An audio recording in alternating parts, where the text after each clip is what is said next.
All righty. Can everybody hear me? Can I get a thumbs up? Awesome. This is the very first talk I've ever done on Zoom, so I have no idea what I'm doing. So please bear with me if we have technical issues and whatnot. I've got you all on mute right now because there's a lot of you, and it would be crazy if everybody was talking all at once. But there will be some time for questions later on, and I look forward to taking a couple of those. Let me see what we're going to talk about today. I have an agenda. I'm Nathan Fox. I know a lot of you and a few of you are new. I am an LSAT teacher in Los Angeles, and I am the co-host of the Thinking LSAT podcast. I think probably a lot of you found me in the first place because of the podcast, which is fantastic. Today, we're going to talk for about an hour. I tend to go on and on and on. You know that already if you listen to the podcast. But we are going to talk about the December LSAT that just happened, and we're going to talk about what people are saying about the test. I have a few strange, funny, unusual test day stories. We're going to definitely talk about whether you should cancel your score. I always get lots of questions about whether to cancel, so we're going to talk about cancellation generally, and I have a few examples of the types of questions I get about cancellation, and we'll kind of think our way through those cancellation issues.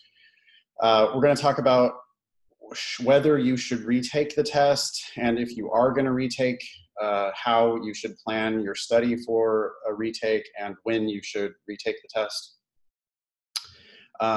If you want to ask a question, you can type it in the chat. I think that's probably the best way to do it. I was going to say you could raise your hand, but there's so many of you that I won't even be able to see who's raising their hand. So please just type your questions in the chat. If you have a technical question or any other question not related to what I'm talking about, you can put that in the chat. My friend Laura is helping me with this Zoom meeting, and she will be available to answer technical questions. Yeah, I think that's about it as far as introductions are concerned. Oh, this is going to be recorded, and it'll be available on YouTube tomorrow. We'll send you out a link so that you can watch this and share it with your friends or whatever if they weren't able to join. All right. So yeah, the test went down Saturday for most of you, December 2nd. And I always get reports immediately, people calling me, texting me, emailing me about the test. And this one seems like it basically seems from my perspective like any other test. I think it was basically on the easy side. But some people find it very difficult, either because they were ill prepared or they just kind of had a panic for whatever reason. Sometimes people hit a bump in the road, freak out, and then their whole day gets ruined. That's super, super common. If that happened to you, it's nothing to worry about. It's nothing to panic about. You know, you just got to look forward to February. The next test will be here before you know it, and that's really all you can do. So that's what you should do. It sounds like the logic games, I think that they were basically pretty predictable, pretty straightforward, it sounds like. Some people freaked out about some experimental games that turned out not to count. Of course, you should never be freaking out on the test because whatever section you're working on might be experimental. I had some reports from people who did an experimental section of games, melted down, and then, yeah, well, it doesn't matter because that section didn't count. The actual games, the ones that counted, it seems like were pretty straightforward, but I did get multiple reports of people who had ignored a rule. Weirdly, I heard this from a few people. Maybe there was one single rule that was just easy to ignore. I don't know, but some people ignored a rule or they misread a rule and then ended up crashing and burning on that entire game. And when that happens, you usually crash and burn on the entire section. And when that happens, you usually crash and burn on the entire test. So there's a cascade failure that happens there on the games when people misread a rule. With the games, I mean, one of my best tips for games is that you should just be thinking safety first. And you got to go calm, careful, accurate, and just make sure you don't make those little mistakes, because one little mistake can ruin your entire day on those logic games. And that definitely happened to a few people. I can't talk too much about the test specifically because I haven't seen it yet. The LSAT scores will be released in 3 weeks, and then I'll have a copy of the official test. And when that happens, then I can start looking at the actual individual logic games and talking about individual questions. But until then, even if you think you know a question exactly, you don't know every single word. And on the LSAT, every single word really makes a difference. So we really can't dig too much further into individual questions just yet. I'll talk about it a little more later, but on January 10, I'm doing a special one-off class where I'm going to review the December 2017 LSAT. That's January 10, 5 p.m. Pacific and 8 p.m. Eastern, but I'll give you more information about that later. At that class, I'm going to do all 4 logic games on the board, and I'm going to answer as many individual logical reasoning questions as I have time for. But otherwise, I can't talk about individual questions anymore right at the moment. Let's see. So strange, funny, unusual test day stories. Anybody, I don't know if anybody here took it at Northeastern, but Northeastern University in Boston, there was a bomb threat. And they had to, I guess it was right as the test was about to start, there was a bomb threat, and people had to evacuate the room, and then they ended up waiting outside in the snow, I guess, or the cold for 2 hours, and then had to go back into the test, and after 2 hours standing outside in the snow. So we talked about that on the podcast just recently. Give me just a second, bear with me. I'm trying to figure out how to see the chat. Laura's telling me to see the chat, but I have it hidden somehow. So now I have to find it. Sorry, I told you I suck at Zoom. Where is this? Whatever, I'll figure it out. Laura, just wait, click at the bottom right where it says more. No, it's not there. Oh wait, where that says more? Oh, there's the chat. Girl peed herself. Yeah, okay, I have heard of vomiting before. Okay. That's amazing. All right. Okay, so we had the bomb threat at Northeastern. At University of Hartford, there was apparently a mock UN competition, a high school mock UN competition was going on next door. And then they had a mock UN competition and a pizza party, and there were a bunch of like screaming teenagers next door. Also at University of Hartford, apparently the proctors were talking during the entire test. This is a like major bummer that we hear about all the time, where the proctors themselves are causing a big problem during the test. Then further from Hartford, the proctors, they're part-time, like amateur people. They don't do this for a living, obviously. They're only there 4 times a year, right? So these proctors, they were being super weird about people who had a hoodie or a hat or sunglasses. Now, the official rules say that you can't wear a hood and you can't wear a hat and you can't wear sunglasses. But this was, the proctors apparently were actually making people take off their hoodie.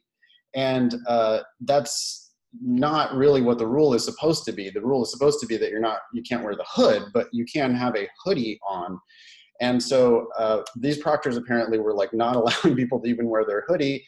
And then a girl taking the test revealed to the proctor that she could not remove her hoodie because she did not have a shirt on under it. This proctor then went and called somebody from LSAC apparently, and came back and said that women who could not take off their hoodie didn't have to, but men did have to take off their hoodies, and it wasn't explained why.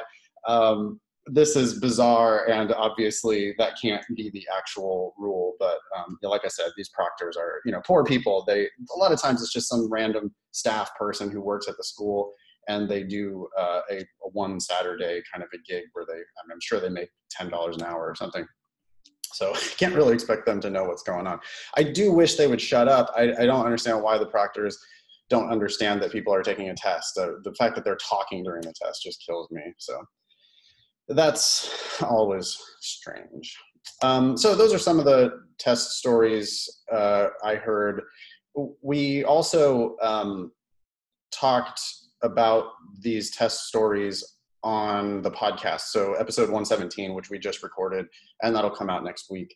And we have a few more little funny test day glitches, but they always happen. Peeing yourself, that's a new one. I have not heard of that one, so thanks. Let's see.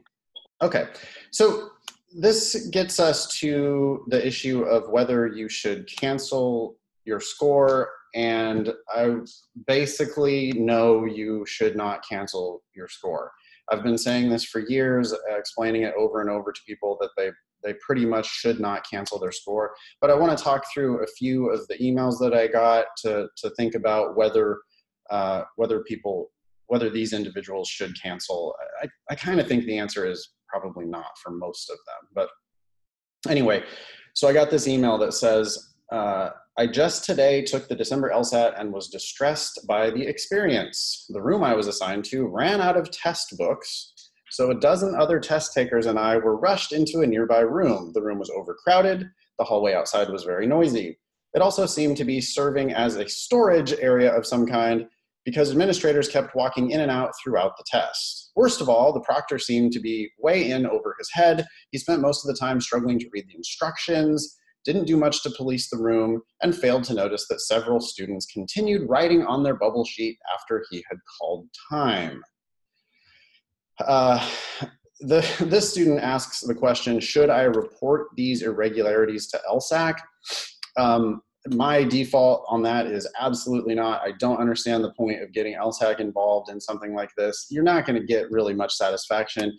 In fact, this student, the student did write a report to LSAC, and here's what you get from the LSAC. Okay, I'm going to read you the LSAC response. Thank you for writing. I have forwarded your email to the test administration department at LSAC to be your formal written complaint about testing conditions at the December LSAT. Your file will be put on hold while we review your complaint, and after the review is concluded, we will send you a letter describing what considerations, if any, have been deemed appropriate to offer you. Unless you have already canceled your score, the option to do so will be extended until the review is complete. If you have canceled, a different set of options may be offered. Okay, so there, I guess this student actually does get something for asking. They have a longer option now on canceling your score. But canceling your score really sucks anyway, so I'm not sure that's that much of a benefit. Now this part really does suck. While your file is on hold, your score will not be released. So now this student, if they don't do the review promptly, this student is going to not have their score for additional extra time, and who knows how long the LSAC will take to get through this review. It says, please note that while most reviews are completed within 2 to 3 weeks, it's possible that it may take longer. You will be contacted as soon as the review has been completed. We hope this information is helpful, blah, blah, blah. Basically, I hate that. I don't think that that was a good idea, getting the LSAC involved. Question, yeah, so the same student is asking, I'm wondering if I should ask to have my score canceled. This score got a 172 on a cold diagnostic, which is awesome, obviously. 172 without any prep is amazing, and have since been averaging mid to high 170s on practice tests. Given all the distractions coupled with my nerves, I very much doubt I was able to match this today, hence a likely retake in February or June. Would a below par first attempt look bad on an application, especially to top schools? Thanks, Anonymous. Here's the deal about canceling. Law schools only care about your highest score. I don't care what you've heard. I don't care what you've read. Law schools will tell you that they look at all the scores or something, but when they report scores to the ABA and when they report scores to US News and World Report, all they send out is the highest LSAT score for each member of the incoming class. So lower numbers just do not matter. This student, it sounds like this student has no scores on record. Students are notoriously bad at predicting how they did. This student who got a cold 172, even though there were some distractions and whatnot, I feel like it's very possible that this student scored somewhere in the 170s. And even if they didn't, even if they scored 160, I just don't see how it hurts them to have that on record. Yes, they probably will take it again in February. Yes, they probably will take it again in June. But the fact that they have a low score on record isn't going to matter once they replace it with a higher score in February or June. So they're only going to look at the high number. They only care about the high number. So canceling your score is bad. It is not good. It is bad. Do not cancel your score, except for some circumstances. I'll try to get to those. I've been teaching LSAT for 11 years now, and I could count on like one hand the number of times that I've told people that I thought they should cancel their score. So a girl who had a migraine headache during the test and was like vomiting, not able to finish the test because she had a migraine. Okay, that's someone who should cancel. One thing to think about canceling is that you might want to keep it in your pocket for an actual emergency, like you're sick, like you can't actually make it through the test, or like your grandma died that day and you're having an emotional breakdown or something, or your grandma died that morning and you just don't even show up for the test and now you have a withdrawal on your record. If you cancel, you don't get your score back, you don't get your test back, you don't get to find out how you did, you don't get to learn anything from that test. If you had done better than you thought, you don't get anything out of it. You're not going to get that score. That score is not going to exist. You have to have a score on record to go to law school. And if you don't have a score and you cancel your score, well, you still don't have a score. I also think that, like I started to say, the emergency thing, I don't want, if you cancel once, I don't think schools care about that. But if you cancel twice, it starts to make you look shady, unreliable, something's weird there. Why are you taking the test and canceling your score multiple times? So save it for the day grandma dies, or save it for the day that you're sick, and don't just cancel because you think you didn't do as well as you might have done. So here's an example of somebody who maybe should consider canceling, but I think it's close. This is somebody who was retaking with a 172 on record. So this student got a 172 in September and thought he could do better. And I thought he could do better as well based on his practice test scores. I thought he could do better. So he signed up to take it again. And here's what happened. He felt like it was going really well, much better than his September test when he got a 172. So he's killing it until he finished the 5th section, looked back at his answer sheet, and saw that my section 1 section was one answer short of what it should have been. So whatever, there were 25 questions on the section, and he looks back and he only has 24 bubbles. So there, what happened? I don't know. Where did he start misbubbling? Did he misbubble from the very beginning of the section? Maybe, but kind of unlikely. Did he only just forget to bubble question number 25? Maybe. I don't know. It's somewhere in between, right? On average, maybe that error happened at question number 12. And if it happened at question number 12, then yeah, he might have missed a lot of questions in the second half of that section. Since he has a 172 on record, maybe that's a case where he could cancel. Then again, what if he had literally just failed to bubble in the last question on that section? And what if he just crushed the rest of the test? I mean, this is somebody who could be canceling a 178 for all we know. And I think the small chance that he's canceling a 178 dramatically outweighs the possible 165 or whatever it is that he might put on record. If he has a 172 and a 165, the schools are going to look at that and go, okay, he's a 172. If he has a 172 and a cancel, they're going to look at that and they're going to go, okay, 172 and a cancel, he's a 172. I just think the cancel and the 165 in that case are the exact same thing. But if he got a 178 on this test and then he ends up canceling it, then it's a total disaster to cancel a higher score. So even in this case, I just don't think, I probably wouldn't cancel if I was in his shoes, but that's a close one. Here's one more on the cancel topic. Says, I am an international applicant, which makes my GPA much less important in the admissions process. That makes the LSAT the sole metric for law schools to evaluate my credentials. Well, I don't know about sole, but okay. I'm aiming for top 14, so a 168 or higher is a requisite for international students. I'm trusting this student's judgment on that. I don't actually know if that's true that you have to have a 168 plus for international students, but I mean, I get it. You know, you probably want to have a really great LSAT score if you're coming from some other country. My estimated December LSAT score would be between 155 and 159 because that was the same as his or her prep scores. I am not going to law school unless I get a 168 plus, this student says. Okay, that makes me very skeptical of your law career, just period. I don't know that picking an arbitrary LSAT score and deciding that you're not going to law school unless you get higher than that score makes very much sense, but okay, if that's, you know, if that's really your decision, then go ahead and cancel because you're not going to accidentally get higher than a 168 if your prep tests were between 155 and 159. But I would question the strategy of automatically canceling or not going to law school at all if you don't get a 168 or higher. That's silly. Oh, okay. This student already canceled their score on the September LSAT. Shouldn't have canceled in the first place in September. You're going to cancel again. So now you're going to have, you think about what your score record is going to show. You're going to have cancel, and then you're going to take it again, presumably, and get whatever you get.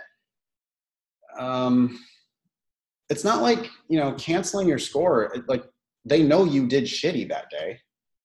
What do you think? Like, oh no, they probably did really well, but they canceled. Okay. Yeah. No, they know you did terrible. So and I mean, if this student got between a 155 and a 159, that's not terrible anyway. So I can't see why a cancel makes sense, especially with a cancel on record. The student asks further, is a 155 or so on record, would that be a detriment to my future application to a top 14? I really don't think so.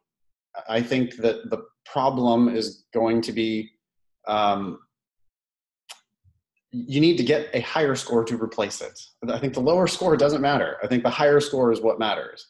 So I don't think the 150 whatever is going to matter as long as you get a 168 or whatever you think the number is to get you into that school. I don't ever see a lower number holding people back.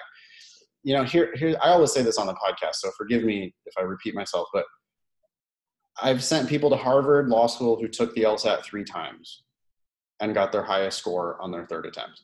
I've sent people to Stanford Law School who took the LSAT 3 times and got their highest score on their 3rd attempt. I had a recent student get a full ride to UCLA who took the test 3 times and got her highest score on her 3rd attempt.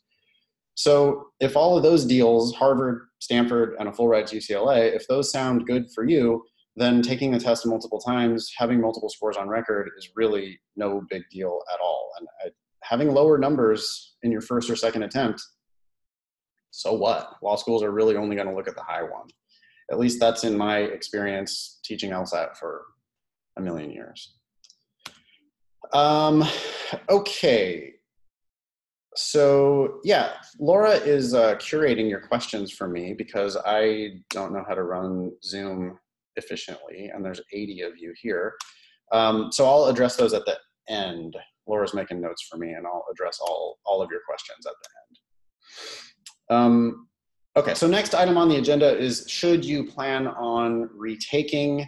The answer to that is basically yes. I mean, if you're here and you think you crushed the December LSAT, then okay, maybe you shouldn't plan on retaking. But if you're here, the odds are you think maybe you didn't do so hot, and so probably you should plan on retaking. The LSAT is the primary determinant of where you go to law school, and it is the primary determinant of how much you pay to go there. I've been yelling continuously on the podcast for a year now about how much of a ripoff law school is. I really think people are paying way too much money to go to school. It's unnecessary. You can get a great LSAT score and get yourself a scholarship, and if that means you have to retake it in February and or June, so be it.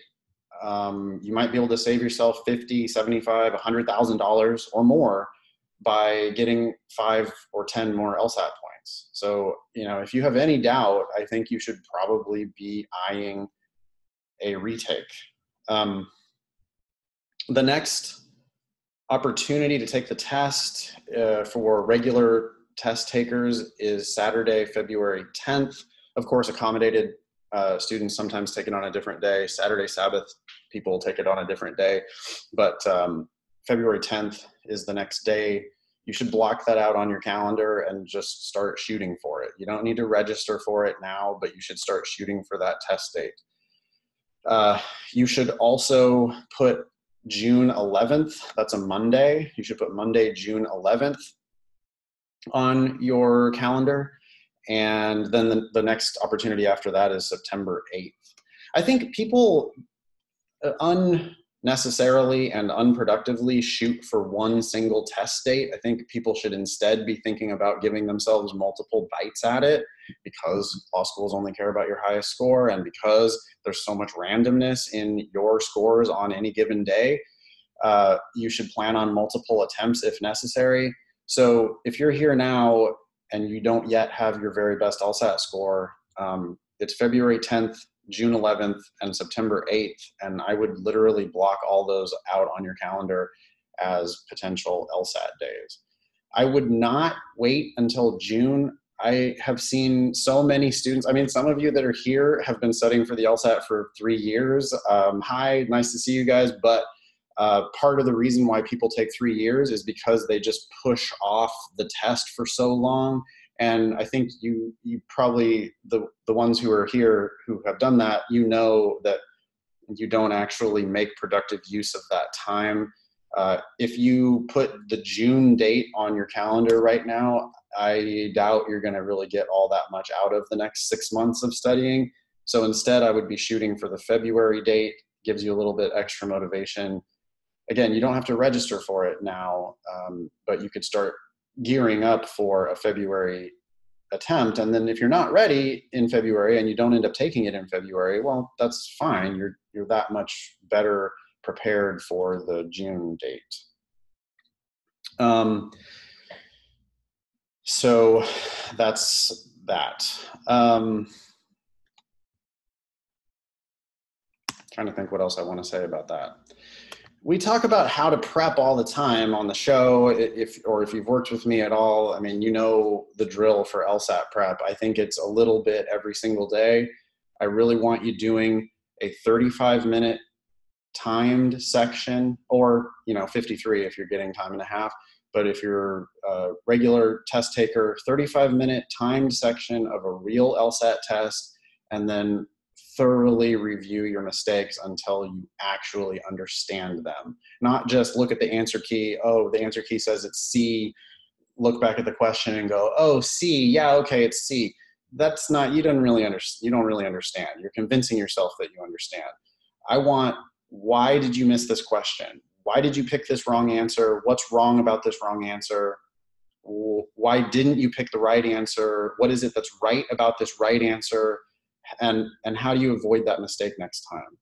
If you can't figure that out on your own, then I highly recommend a study partner, a study group, or some high quality books, materials, including a class or a tutor of some sort who can help you to get over those stumbling blocks and actually really understand it. But if you do that every day, if you start now, you've got 2 months until the February LSAT.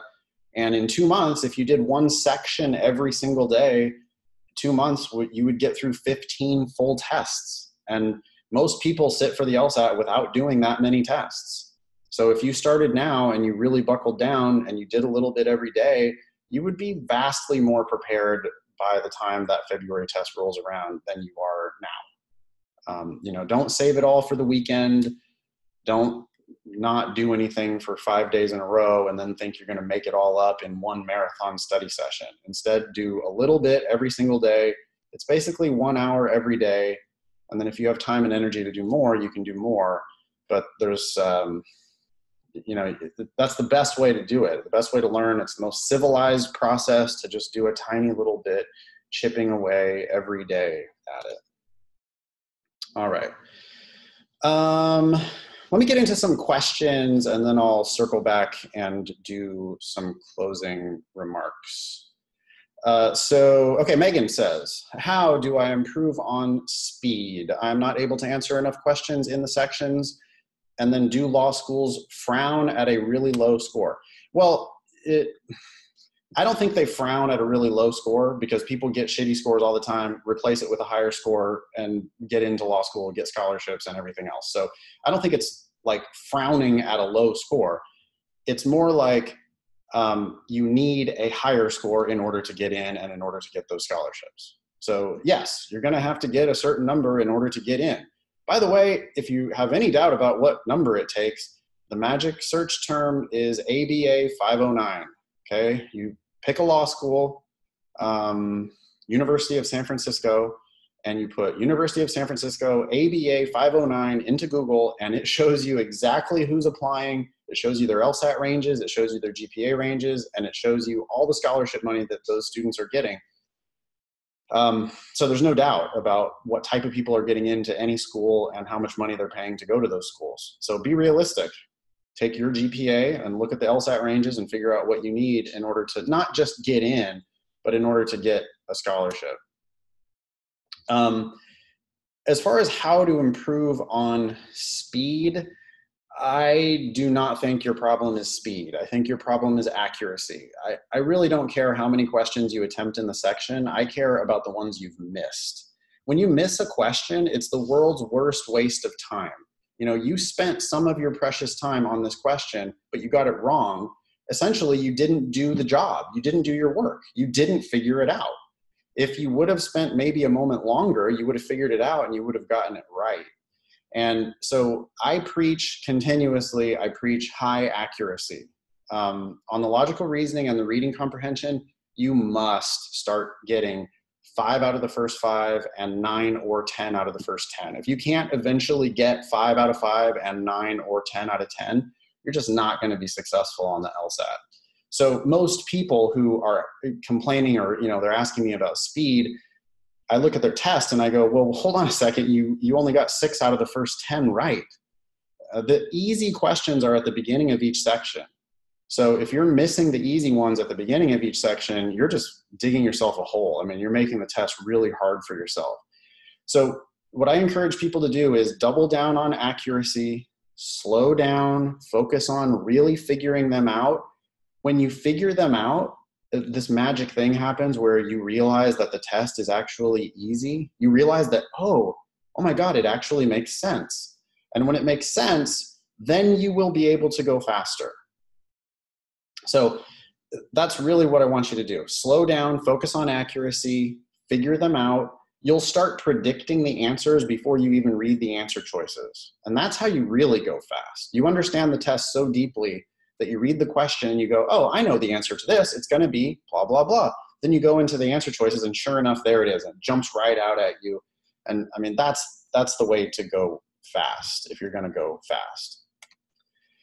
So thanks, Megan, for that question. Let's see. Allie says, if I have only 5 new recent practice tests left to work from, what should I do to complete 1 practice section a day from now until February LSAT?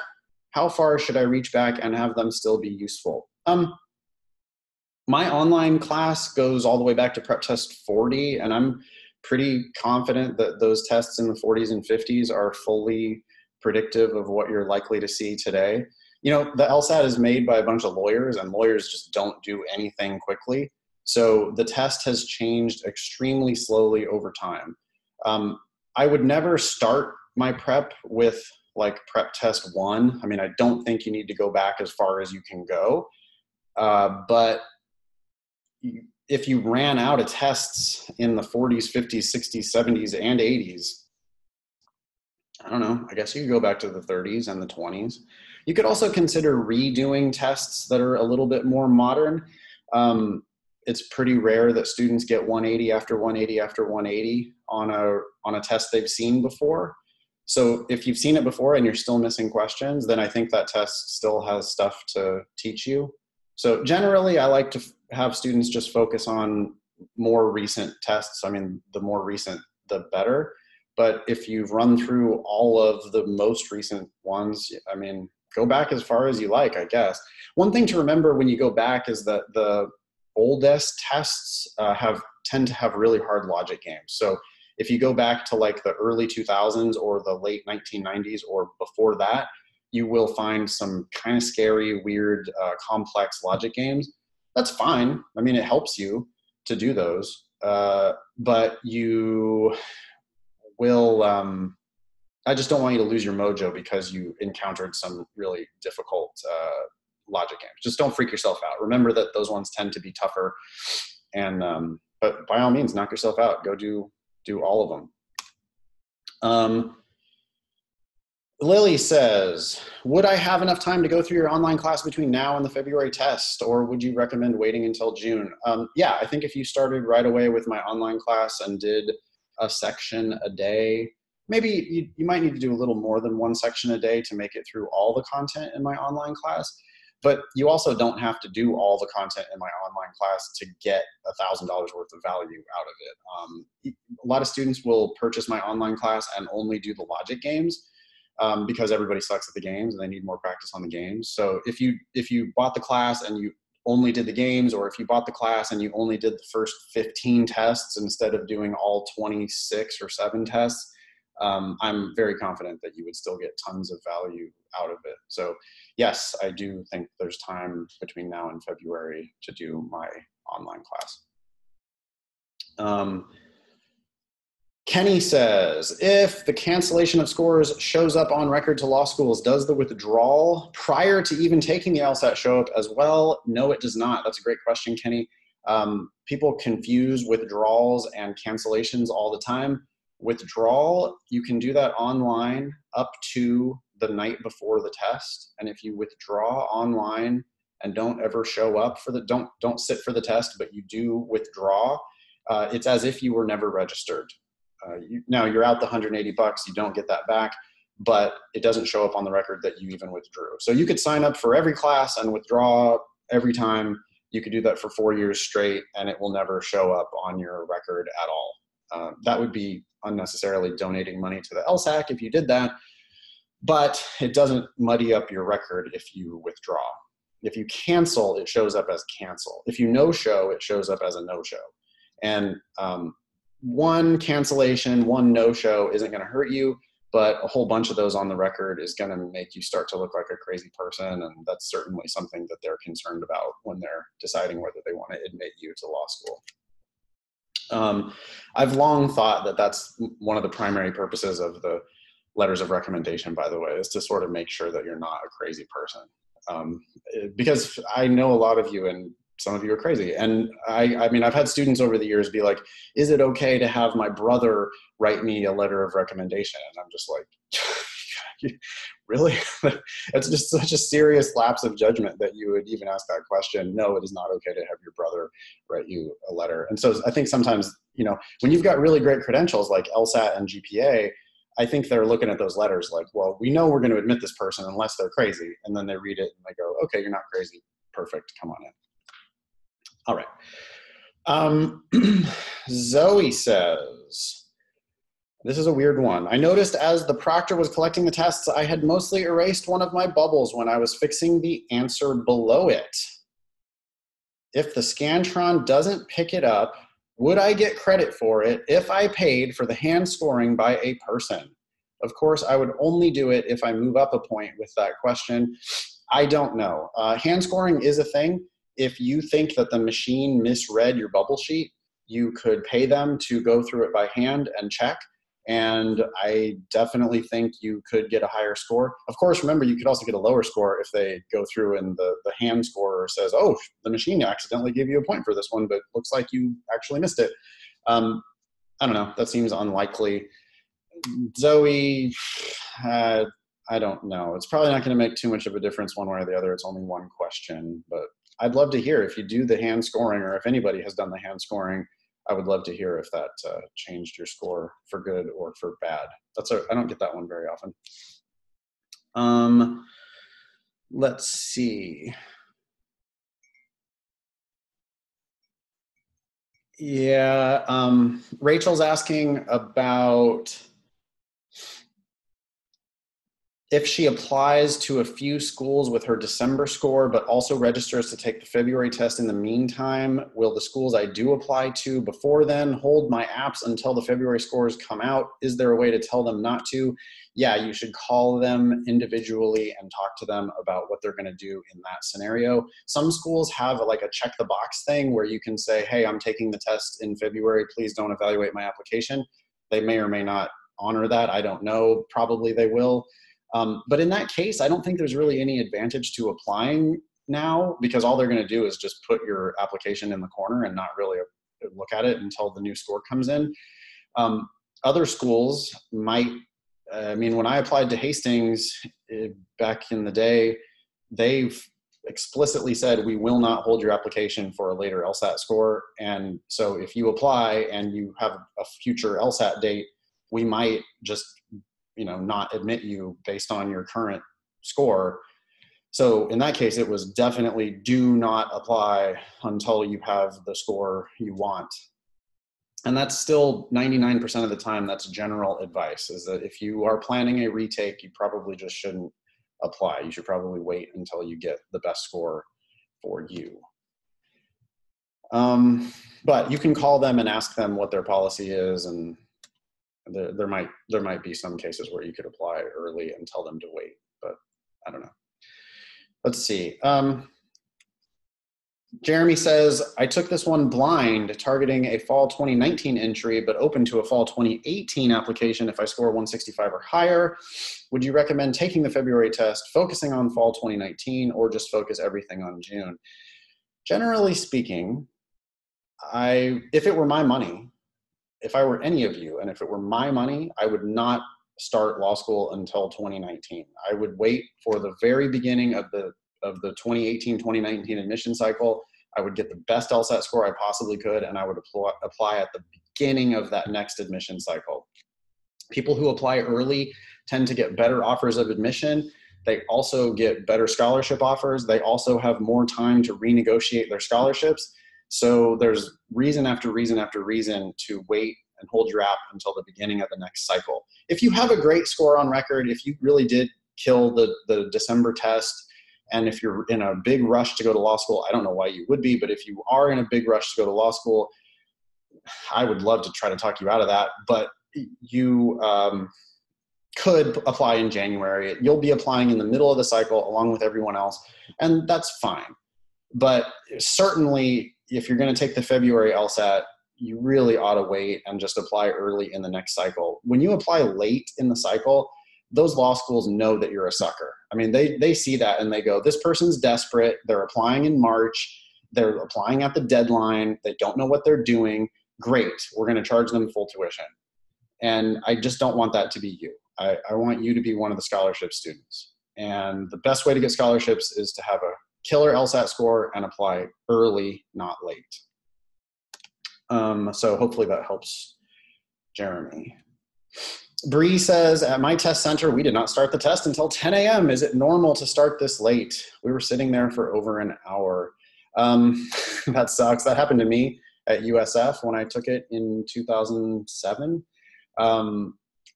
I was like one of the first people there because I got there half hour early, like they tell you to. Nobody else was there.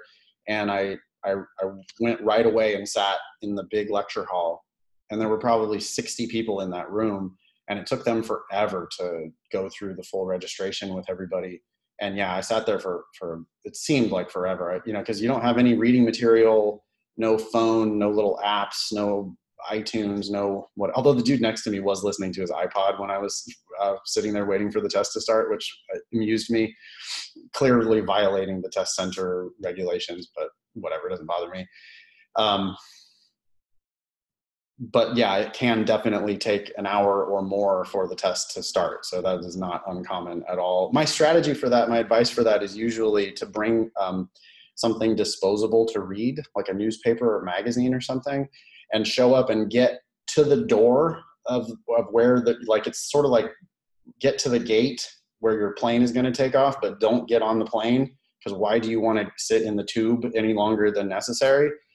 So you could have your newspaper and you could see the people, the proctors who are checking people in, and you could say, hey, oh, hi, I'm here. Yeah. Oh, I'm just going to finish my small coffee or whatever, you know, and sit outside and wait and not enter the testing chamber until the very last minute. Then you can just throw away your newspaper and your small cup of coffee. And then go in and take the test alongside everybody else. But yeah, you should plan, when you take the LSAT, you should just plan on it taking all day, because who knows what's going to happen. I mean, we've heard now bomb threats, bans practicing outside, all kinds of other disasters have happened, and it can definitely take all day. So you should just plan on that. Anya says, is it possible to improve from 158 to 170 from January until June? I started with a 145, first practice test, knew nothing about the LSAT, and improved to 159 or 160. Is it possible to get to 170? I don't know. I'm sorry. People always want to ask this question, but it's just not possible to answer for any individual student. I mean, the typical student improves by 10 points or more. You took a blueprint class. It looks like it helped you a little bit, but I think it probably also hurt you a little bit because they have some wacky strategies. I hate their strategy of reading the question stem first on the logical reasoning. I think that really hurts people. I think it makes you not attack the arguments well enough. And so I think if you're doing that, I think you definitely have room to improve on logical reasoning. But where anyone's ceiling is, I just can't predict. 170 is a 97th percentile score. So are you better than 97 of 100 other people taking the test? Maybe you are. But we can't all be in the 97th percentile. So I just can't ever make that prediction for any individual student. Rather than having results-oriented goals, I think it's much better to have process-oriented goals. So if you want the best LSAT for you, I think you should just commit to, okay, I'm going to study for 1 hour per day, every day between now and the February test, or every day between now and the June test. And have that be your goal rather than some arbitrary number of 170.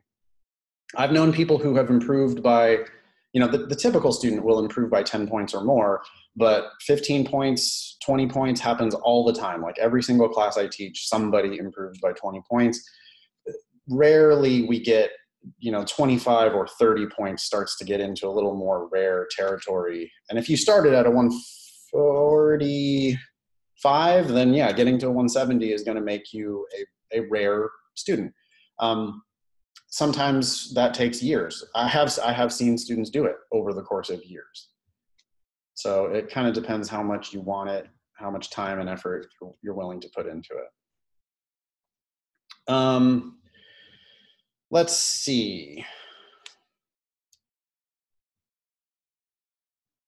Okay, I'm going to leave that there as far as questions. Thank you, everybody, for your questions. By the way, you can reach out to me anytime, right? It's nathan@foxlsat.com. My phone number is all over my website. It's in all the books I ever wrote.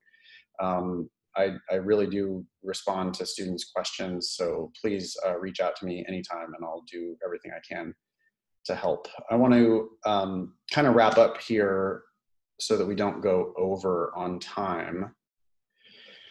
So here are a few closing points. I said this at the top of the talk, but a bad day on December 2nd, I understand that it feels like the end of the world right now, but I assure you it is not.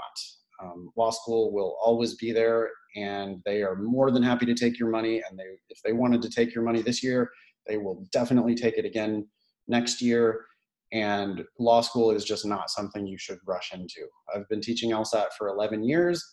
I have never had a single student tell me they wish they had gone to law school sooner in retrospect. Everybody always thinks they have to rush into it, but I've never had anybody tell me that they, who has graduated, I've never had anybody tell me they wish they would have gone sooner. I've had a million people tell me they wish they would have waited longer and got a better deal.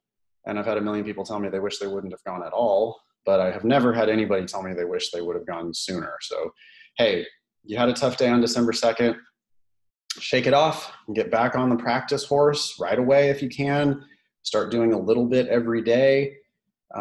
If you did a section a day between now and February 10th, you'd have another 15 tests under your belt, and that is going to do a lot to reduce the anxiety when you come back on February 10th.